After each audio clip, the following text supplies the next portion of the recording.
Hello. Welcome back to a brand new episode of the Uncovering Greatness podcast.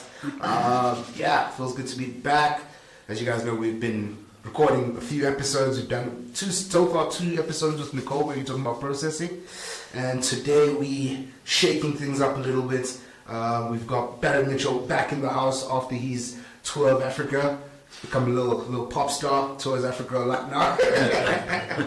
I wouldn't term it a pop star, sorry, but anyway, you call it whatever you want. Do my intros, but pop star would not be it. Do my intro. It's the problem with people. You are really using your brand DH well today, chum. Anyway, so we are joined by Barry Mitchell. Barry Mitchell is the lead trainer at Uncovering Greatness and also one of the top business development trainers in the country. And we are also joined by Mr. Chris Baxter, the Olympic rower, the SA rower, the under-23 world champion, the under-23 record holder. That's a lot of things. Not anymore. It's a lot of these, John. It's a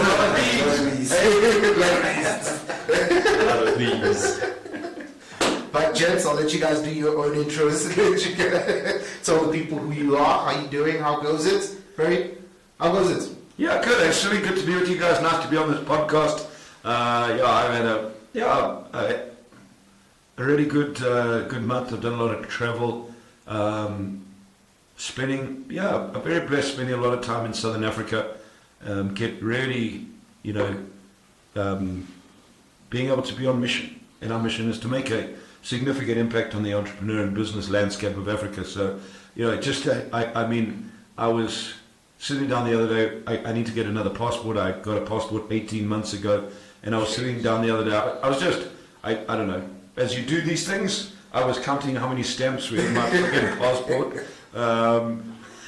Funny, I happened to be sitting on the loo, by the way. I was bored,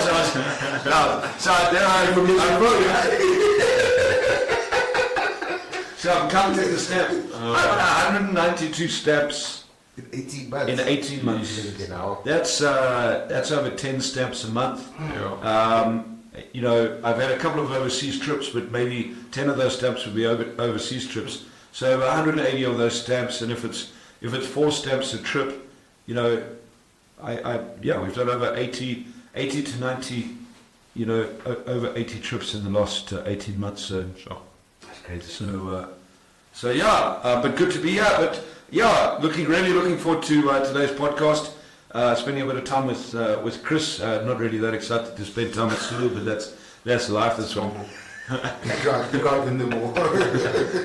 But looking forward to spend a little bit of time with Chris and talk a little bit about, I suppose, lead up into the breakfast that Uncovering Greatness is hosting, and in the breakfast that I'm hosting Chris, where we're going to talk through what it is to become an Olympic champion, the journey to the Olympics, the ups, the downs, the highs, the lows, and for an hour and a half to 2 hours, pull out some lessons that you can take back into your business. Yeah. So unpack it. What is it to create success? So Chris, welcome to our podcast. I know that you are familiar in the world of Uncovering Greatness. But welcome to this podcast. So, quick introduction. Who is Chris Baxter? Chris Baxter is a Olympic rower, an Olympian. It's pretty cool to say that. It is friggin' pretty cool. Hey, how long have you been waiting to say that? Yeah, it's quite a while. Probably since I was 16 years old. Okay. So 9 years, 8 years. Yeah. 8 years. 8 years of when you found it. When did you first start rowing?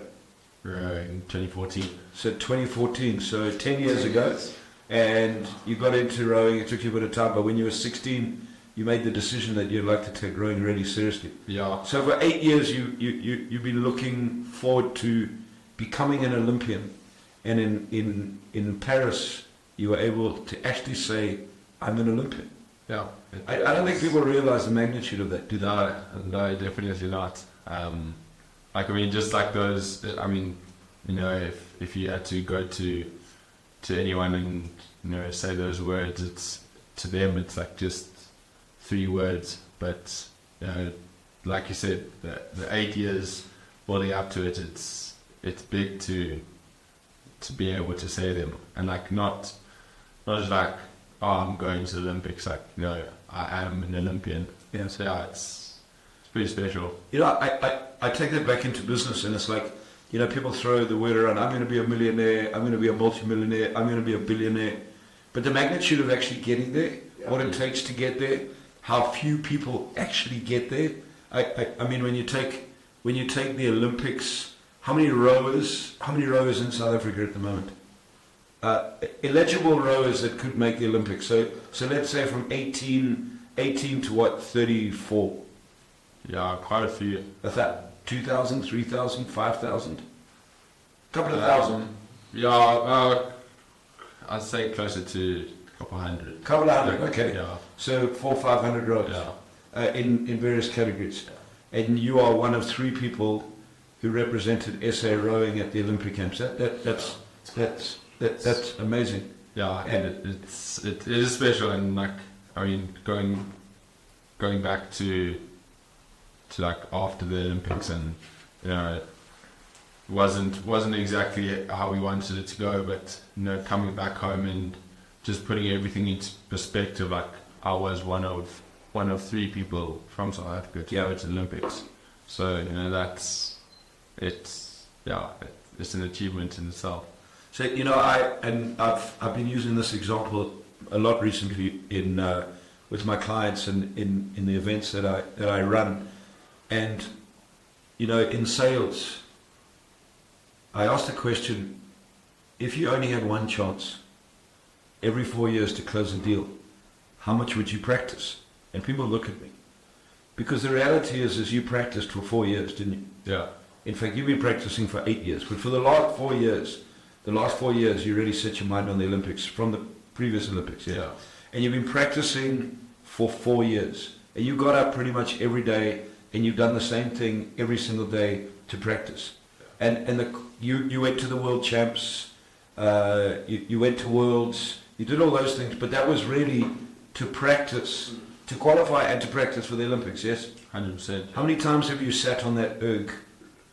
And for those of you that don't know what an erg is a rowing machine, specifically the Concept 2 rowing machine that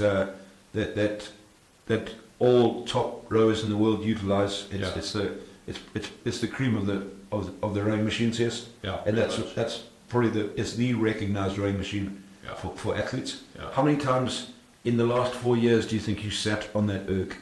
Yeah, plenty. I'd say close to 1,000. Close to 1,000. How many hours? Yeah. Yeah. So like, let's just say, for example, In a like week. in a session. What? Yeah, what's a The session? Session is between an hour, actually probably between an hour and a half and 2 hours. Okay, so let's say let's say an hour and a half, and you row 6 times a week at least. Yeah. So you're putting in 9 hours a week. Yeah. 9 hours a week. That's 36 hours a month. That's 400 hours a year on the rowing machine. Yeah. And that's excluding gym, on the water, all that sort of stuff. 400 hours a year, you've been doing it for so let's say 4 years. So it's 1,600 hours just on the rowing machine. So we're just going to skip this beautiful mind match that just happened here. To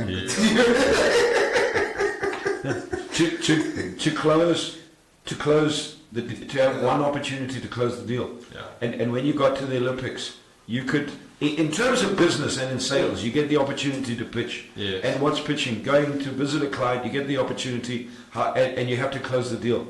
Yeah. So you started off at the Olympics, you had to race in the first round, yes? Yeah. So the first round allowed you to qualify for the semi-finals, the semi-finals allowed you to qualify for the finals. Yeah. So in other words, you have 3 chances. Yeah. 3 chances, that's it. And how long does a race take you? Between 6 minutes 20 to 6 minutes 40. Okay, so 6 to 7 minutes. Okay, so let's say top end, a race takes you 7 minutes. So you had 21 minutes. You actually trained for 4 years to work for 21 minutes to close the deal, to set yourself up for the next level. Yeah. And when you finish at the level you finished, you guys, in my opinion, did unbelievably well.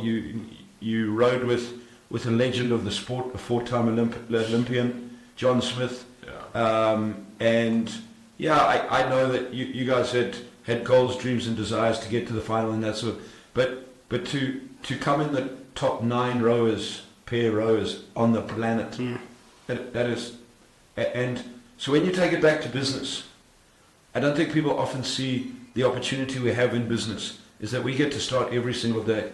We get to play in the market every single day. We get to go and knock on doors and close deals every single day. Yet, because we get to do it every single day, people don't take it as seriously as they should, and they don't practice. You know, if you didn't practice going to the Olympics, it would be a joke, wouldn't it? Yeah. I mean, They gets spat out the back of the race. I mean, you know, I think like with what you're saying about, you know, you have every day just to almost start again and like a clean slate almost. There's always that option of, you know, oh no, I'll do it tomorrow, or I can do it tomorrow. Whereas, you know, we have 7 days in a week, but some things you need to do on specific days. There is a program that you follow. but your goal is the Olympics, so you have 4 years, and your ability to pitch. So if you liken it to walking through a customer's door to do a presentation, your presentation only comes around every 4 years. Where you come, how you come, what you come, whether you medal, whether you don't medal, because now that the Olympics finished, now you start again, don't you? Yeah. And it's now practice for the next 4 years. Yeah. You know, if you really get the magnitude of what we're talking about, and you understand how fortunate we are in business, that you can fall out the boat today. You can go in and you can fall out the boat, and you do it again tomorrow, and you have another chance, and you have another chance. The deal is that we are racing every single day. The problem is that for most businesses, most business owners, and most salespeople, you never practice. They don't. You don't practice. You don't practice your pitch because you get the opportunity to race every single day. You only get the opportunity to race once every 4 years in the Olympic Games. Yeah. Is that right? Yeah. Yeah, I mean, I think you said it at the last sales explosion. So that most salespeople want to rock up in the final, and that's when they practice it. Yeah. It's like, how do you practice? This is it. This is game time, and you now coming in and you want to practice. So like for you guys, like every single day is practice. Yeah. Every single day. What happens if you like? What is the effects of missing a day of practice or 2 days of practice or a week of practice? A week of practice. Or taking off 2 weeks because you're not feeling well and your boss pissed you off. Yeah, I don't want to do. I'm just not going to do it. Yeah. You know, or blaming your coach and blaming, I don't know, you know, blaming your family because life's tough and I don't feel like doing it and it's everyone else's fault, and not that ever happens in friggin' business. Never. What would happen? Yeah, it's you could basically say it's detrimental to the long term and the short term, really. You know, like you said, we go to World Champs every year. So for short term goals, that's the goal that we're looking for every year. And if we're taking 2 weeks off or a week off, so that's not resting. So there's time to rest. Yes. But what we're talking about is if you just you're in the middle of a program. Your coach has told you have to do this for 2 weeks, and then you get all pissy because I don't know he upsets you. So you don't do it, and you tell the rest of your teammates we're not going to row, and it's his fault, and because that's what friggin' happens in business. Sales teams, sales reps don't make calls for 2 weeks because I don't know, because they just don't feel like it, or you know, they're having a shitty time, or the market's down. If you acted like that, you'd never progress, would you? No, definitely not. I mean, you know, yes, we use the term, you know, the rowing is like riding a bike. Like as soon as like you can rest for a week and then, you know, you back on it. But there is definitely losses that in the long term you'll definitely see it, and it will be highlighted in the long run. And I've seen this, being in sales for 30 years and having taught, I suppose, thousands of salespeople over the last 20 years. I see it with way too many salespeople. Is they not in the game consistently over time? And the more consistent you are, the more repetitive it becomes, doesn't it? And the more consistency you have, the easier the game becomes. 100%. Is that right? 100%. Like, I really struggle with, like, even prescribed rest. Yeah. Like, I struggle to almost go down and then come back up. So, when at the start of this cycle, this past cycle, my head coach said to me, you need to be more consistent, because as a youngster I would, look for an out almost wherever I could, and that could be an experience, it could be, So that's pretty interesting, Chris, because once you made the decision, so it's interesting, listening to you talk, when you were younger you would look for an out. Mm-hmm. And in business lots of people are looking for outs, and the out is because you know that the in is hard work, isn't it? 100%. And the easiest way is to get the out. Yeah. Once you made the decision that there was no out, what happened to your performance? It skyrocketed. There was, like I said earlier, there was more consistency, so you can not only improve like fitness and strength and everything, but there's that evidence to back your mind up almost. So like if you sit on the ergo for a 2K trial, you know that you've consistently done the work for the last year and a half. Yeah. And there is that like backup to say, okay, I might, even if you're not feeling the best on the day, like there's that backup to say you've done the work that's needed to be done, and it gives you that next level of confidence to say, okay, I can back myself, I can go out at the 131 split or whatever it is. At some stage you have to submit, don't you? I mean, if you want to play at the highest level, at some stage you have to submit. You have to submit to yourself, you have to submit to your coach, you have to submit to your partners, you have to submit to the fact that if you really want to hit your dream and your goal, the stuff like going out with your girlfriend, when your mates are all going out on a Saturday, you're sleeping so that you can get rest so you can train tomorrow morning. It takes a huge level of submission, doesn't it? Yeah, big time. And I mean, like, I think it's also challenging. Obviously, it's not schoolboy rowing, so technically you don't have to do what the coach says, because you're an adult. But the reality is your coach is the guy that's going to guide you, isn't it? 100%. It's like when people get business coaches, or people come to me and say, Barry, can you take us through a process on, like we have a program called Get Moving, which is a 10-month business program on how to take your business to a whole new level. And they offer advice, and you give people advice, and then you find out a month later they're doing something totally different. But at some stage you either have to submit that you're either going to or you submit to the coach or not submit to the coach. 100%. Would that be fair? Otherwise it creates confusion, doesn't it?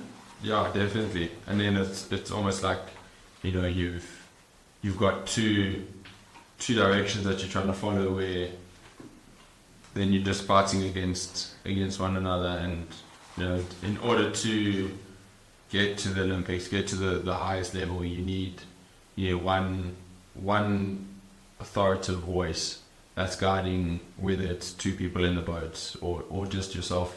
And trust. Yeah. You have to trust, eh? Big time. What happens if you start creating distrust?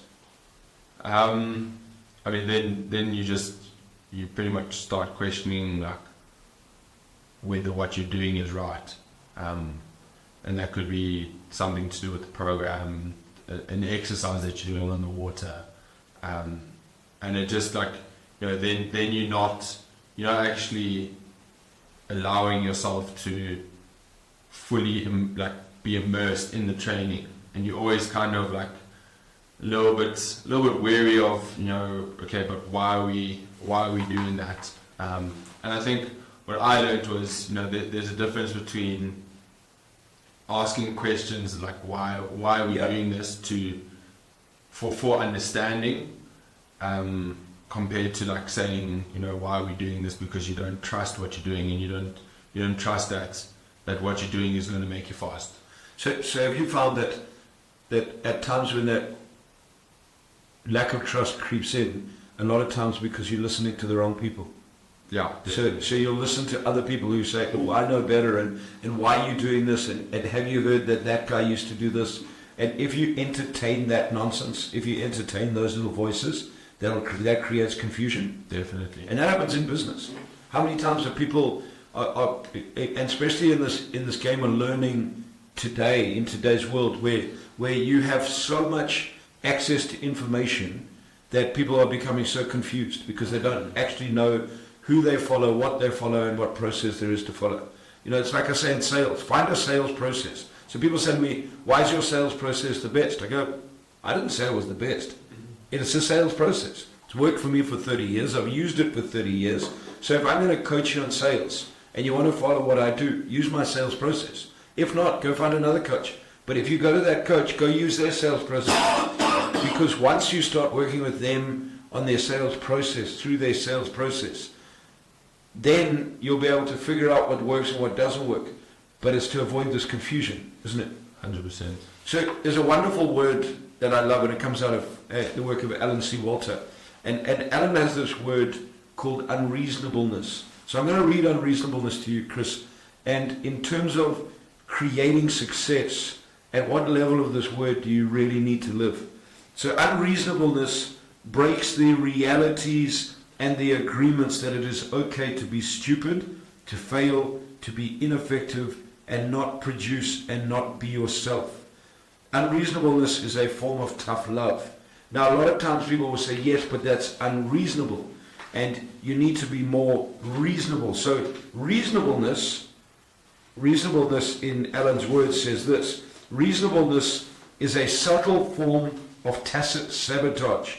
If you refuse to handle or pretend to take the easy way out, and by the false explanations and excuses, or falsely justify any mistake or failure, you have accepted the images and agreements that you are ineffective, stupid, no good, and a failure. This will be your reality of yourself, and you will also project those images of yourself to others. Reasonableness could best be defined as that conclusion that is made to justify, explain, or rationalize an action, a decision, a conviction, a happening, an event, a cause, a why, or a motive for living. So in your journey to become an Olympian, to get to the Olympics, and to move beyond that, at what level of reasonableness or unreasonableness do you have to operate at? Yeah, listening to the unreasonableness, it said it's tough love, and you're not always going to like what your coach has to say. What about yourself and your little voice? How much do you have to manage that? Big time. Call yourself on your bullshit. Yeah, definitely. If you wake up and you're a little bit more tired than the previous day, you have to make sure that you have to get out of bed. You have to go to the training session. But then you also have to, like, when someone says something that you potentially don't agree with, potentially hurt your feelings, offend you, whatever it is. Granted, it is, in my eyes, if it's aiming to make the boat go faster, that's ultimately why it's being said. It's not a personal attack. It's not a thing to make me feel like I'm less. It's simply to get the best out of the boat, and a lot of people are scared of that, Yep. and they're scared of actually hearing the criticism because it's too hard. It's too tough to listen to because they like. What I've noticed is that a lot of people take it personally, and they take it on personally, and they're like, no, the coach is attacking me. He's personally making me feel like I'm not good enough. But if you switch your way of looking at it and you say, okay, well, what are they actually trying to achieve? What are we trying to achieve as a boat? You get to the conclusion that it's not a personal attack. It's more often than not absolutely it has nothing to do with you personally. So you got to toughen up, yes, big time. and so when you and it's in business because when I hear you talk, what I hear is you can't stand for the bullshit. Yeah. And the more unreasonable you are with yourself, the more you manage the bullshit. Because we all have bullshit, yes? Yep. All three of us have. Yeah. There's this side of the bullshit, and there's this side that's going, don't tolerate it. And in business, how many times are people complaining about the market, the government, the exchange rate, the da-da-da? Yes, those are true things. I get it. But they allow those things to pull them off course rather than actually saying, what do I actually need to be focusing on? Okay, someone said something, hurt my feelings, tough shit, suck it up and move on. And I love what you say is your whole focus was to make the boat faster.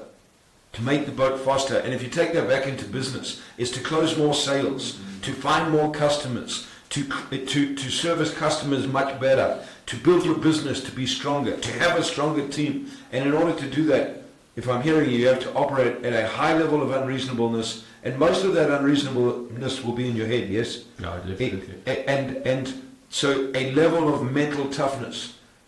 Would you agree that to hit the highest level of success, there's obviously a certain level of skill that you have to have, and you have to be able to operate and have the ability to have that skill. But many top athletes, many top performers have the same levels of skill, yes? Yeah. Mental toughness is what takes you beyond. Would that be true? Yeah, definitely. I mean, being able to, as we like to say, put yourself in the hurt, put yourself in that dark place that not many people can go to. Yeah, because it's too chicken shit. Exactly, because it hurts. It is. Embrace the pain. 100%. Easy to say, Yeah, hard to do. Very hard. When you're in the last 1,500 meters, that's when the pain kicks in, isn't it? Yeah. Would you guys have a desire to do that though? What, us? No, not Human beings. So like face the hurt, Yeah. embrace the hurt.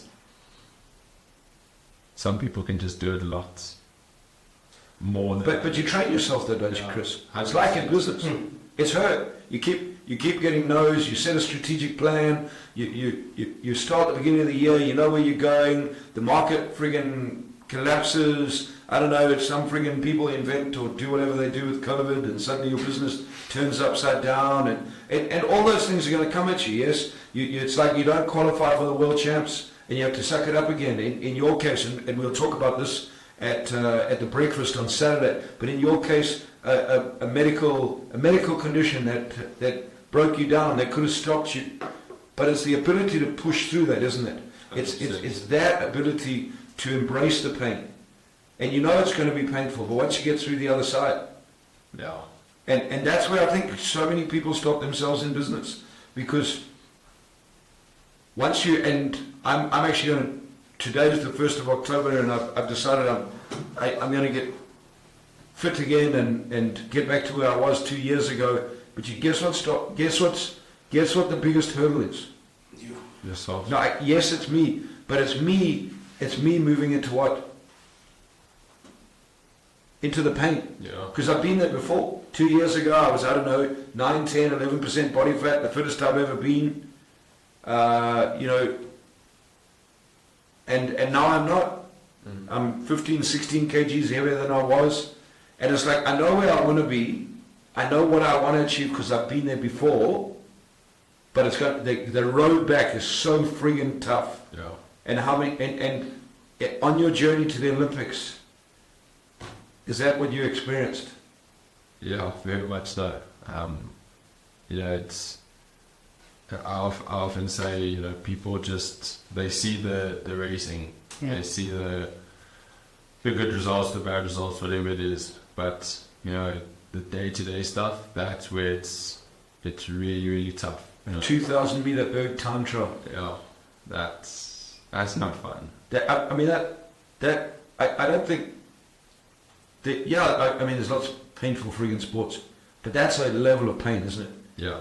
When you are pulling that bloody machine at 131, 129, and you have to hold on to it for 6 minutes. Yeah.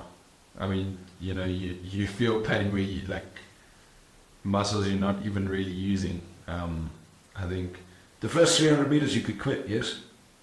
It's like, okay, I'm into this and I know where, but you get it, I don't know, it's like me in business. You've been there before, you close some deals and you start going and it's easy, but you know that shit is coming, yes? Yeah, definitely. Like, I mean, you know, the first few strokes you're going and you're like, oh, this isn't too bad, but you know exactly what's coming for you in the next 1,200 meters. You know exactly how your body's going to feel. You know it. I mean, you've been there before. 100%. Yeah. But you also saying that you know what to expect, so you can also then mentally prepare for it. Yep. And I guess that also comes down to your practicing and how much you have actually practiced on that. I know one of the hardest friggin' things I've done when it comes to sport, mental sport, is that 2,000 meter time trial. It is, and I never looked forward to it. Yeah. I didn't, because it was I knew how friggin' sore I was going to be. I looked forward to the finish because I knew how I would feel, and I mean, I'm a friggin' amateur at that. But it is embracing the pain, and it's embracing the pain, you know, isn't it? Yeah. And I think that's one of the problems I see in business and in sales is, one, people are not prepared to embrace the pain to start off with, to find out what it's really like. And then two, they go out and do it, they create some success, and then they stop doing it. Now you've got to get back in the saddle again, get back on the bike. And what I think stops a lot of people is, oh shit, I remember how hard it was the last time. I want the result that I achieved. I made some money, I closed some deals. But I remember how hard it was. So it's much easier to not go through the hard anymore. And it's much easier to be chicken shit. Yeah. And chicken out. And find another way. Especially in today's world, there's such amazing ways. You know, I was thinking this morning, I got to drop 15 kgs. It would be much easier if I could just friggin' cut it off. Get the micro, man. Hundreds, but it's not going to help because you're not going to get the benefit of what you want. And in your 4 years, there's no like, shit, it would be really easy if I could swallow a pill and arrive at the Olympics. Yeah, but that would be the dream. It would, but it wouldn't be though. Yeah. Because what would the achievement be? Exactly. You know. And the achievement's in the journey, isn't it, Chris? 100%. You know, getting if you got to the Olympics and you know you didn't really do any of the work, it's like, yes, you still got there, but it's also like winning the lotto. Yeah, it's part of the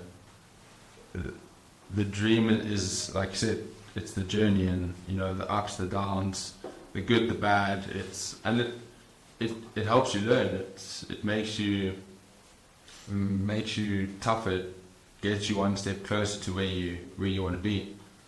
Brilliant. So the question that I have, it's kind of brain fact, and it's actually to both of you. How much does sacrificing play in achievement? So, for example, for like you, Chris, to go to the Olympics, how much sacrifice, and even for you, Barry, like traveling for the past 18 months, 20,000 stamps on your passport, there's a level of sacrifice there, a huge level of sacrifice. How do you get through that, knowing that you have to make those sacrifices? I think for me, it's, and I mean, I said this to one of our coaches. I can't remember exactly what he was speaking about, but he said, like, you know, you're going to have to sacrifice this. And you know, I was like, you know, if we're serious about going to the Olympics, if we serious about these goals that we've set for ourselves, it's not really a sacrifice. You know, it's just something that has to be done in order for us to achieve our goals. And I mean, you know, if anybody from the outside looks and says, you know, yeah, I have sacrificed quite a lot. I think this year from May to July, just before we left, I think I was home for a week. So yeah, it's a lot of time away from your family, a lot of time away from your home. But at the end of the day, you have a goal. There's nothing more than that. You know, you'll do anything you can to achieve that goal. And I think for me that's how I looked at it. I was like, you know, it's not necessarily a sacrifice. It's more just something that has to be done in order for me to achieve my goal. The level of unreasonableness. Yeah. And I think if I hear you, Chris, is, you know, go back to what Stephen Covey teaches. Begin with the end in mind. The more clarity you have on why you do what you do and what the reason is, the more focus you get on what needs to be done. And then it's making a decision. I think in this world, everyone wants it to be. This world is so much freaking easier than it was 20 years ago, 30 years ago. Let's face it. You want a soul, you get it now. There is no friggin' sacrifice. Yeah. You know. So the mental mindset in today's world is there's less and less sacrifice to get what we want, because people get what they want so fast. Yeah. But real success doesn't work like that. Real success doesn't work like that. Building a business doesn't work like that. Building a customer base doesn't work like that. Building fitness doesn't work like that. Building an Olympic dream doesn't work like that. Because it doesn't matter how quickly you want to press a button and get to the Olympics. It only comes about every 4 years. And whether you like it, don't like it, if you want to be a friggin' Olympian, that's what you have to do. Yes. Yeah. So, and then you have to understand what are you going to sacrifice along the way, because you have a choice. Because you could sacrifice training every day to see your family, or you could sacrifice seeing your family to training every day. There's a price. Yeah. And what I've learned in my business, what I've learned with helping business owners all around the world, is that those people that actually go, I know what I have to do and I'm going to do it, and I'm not going to lament, whinge and whine or complain about the stuff that I can't do. You take it up. I love playing golf. I play very little golf anymore. Why? Because it's not going to get me on my journey to where I want to go. So it's irrelevant. Well, you make it irrelevant. So what happens is people make it relevant. Oh, it's unfair that I can't play golf anymore. Oh, it's unfair that all my mates go out for dinner. Okay, well, don't have that dream then. Yeah. Don't have a dream of building your business. Don't have a dream of get another dream. But not that friggin' dream. And I think that for me is the biggest thing, is when it comes to this, it's people are not focused enough on what they want, and then do not get clarity in, I know that I'm going to have to sacrifice. Am I prepared to friggin' sacrifice? And then what you have to do is toughen up here, because it is what it is. I don't like flying. I don't like traveling. I don't. Friggin' heck. 20 odd years ago, I was in a plane crash. I spent a lot of time working my way through flying. I fly more than I've ever done, and I have done in the last 2 years. Why? Because if I want to achieve and help businesses in Africa, and I want to be on my mission to create a change in Africa, then I have to get on a plane. Yeah. My other option is I could drive. Well, I don't like the border posts. So guess what? That's my option. It's the most effective friggin' thing. Yeah. Does that make sense? And rather than whinging and whining about, oh, I've got to go on another flight again, I've got to do this, suck it up, tough shit, move on. Because then it becomes irrelevant, and it is that level of unreasonableness. And I mean, if you're not going to be, just take it from what you guys both said. If you're not willing to be unreasonable with yourself about what you want, just quit the dream. 100%. Well, you're not going to achieve what you want. Yeah, you're basically gonna just annoy yourself even more and disappoint yourself even more because you're not going to achieve it, right? You're not going to make the sacrifices you need to make 100% to achieve it. So just quit it. Then you have the I could have, would have, Yeah. should have. Anyway, That could have been it. do not miss out. Do not say, I could have come to the Saturday breakfast at Fat Ginger to listen to No. Chris Baxter, Olympian, former world under 23 2,000 meter pairs record holder, current South African pairs champion and Olympian, Yeah. and recently back from Paris, where Chris and I are going to be unpacking what does it take to be an Olympian? What does it take? What is the journey? The ups, the downs, the highs, the lows, the wins, the losses, the sacrifices, the mindset required. And I'm going to be taking that when I interview Chris on Saturday morning, this Saturday the 5th at the Fat Ginger. I'm going to be taking that and I'm going to be pulling out lessons and teaching from a business perspective how you can take what Chris has done in getting to the Olympics and put it back into your business and into your sales drive, into your ability to create a different business for yourself. So don't sit back and say, I could have, should have, would have. Because if you're not there, you're not there. And you wouldn't have. Yeah. And that is the deal, isn't it? Yeah. No should have. You're not sitting back saying, I could have got to the Olympics. You got to the Olympics. Yeah. Now you can go back, you can sit back and debrief and say, what could I do better in the next time? 100%. But you're moving forward, yes? Definitely. Thank you, Chris. Sully. Yeah, it's in all honesty, guys. For me, what I would say is like you don't really get the opportunity to learn from Olympians, like ever. Like it's a rare thing. So for us to be doing this is freaking massive, and I think it would be incredibly beneficial to business owners to take those lessons, because I think that sports and business are actually very, very way closely linked than people think. And yeah, for me to wrap it up, so I got on an erg the other day, and I thought to myself, shit, I almost fell off. Imagine being on water. That is the Uncovering Greatness podcast. No, we're not trying on an earth. I was doing that. Looks like you're riding I was like, nah, this thing is, I think it's tough. And I was like, man, this on water? This is probably one of the problems. I'll be dry.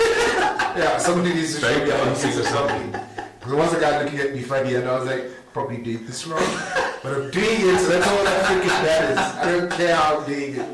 Thank you guys for watching, for listening. This is the Uncovering Greatness podcast. Yeah, don't forget to like and subscribe on our page. As always, the merch at the back here is available on our website, www.uncoveringgreatness.com. And yeah, we will see you guys next week. And hopefully we will see all of you at the Fat Ginger this Saturday for Breakfast with Baxter. What time? 8:30? 8:30. 8:30 to breakfast to 11 o'clock. $500. It's gonna be epic. See you guys there.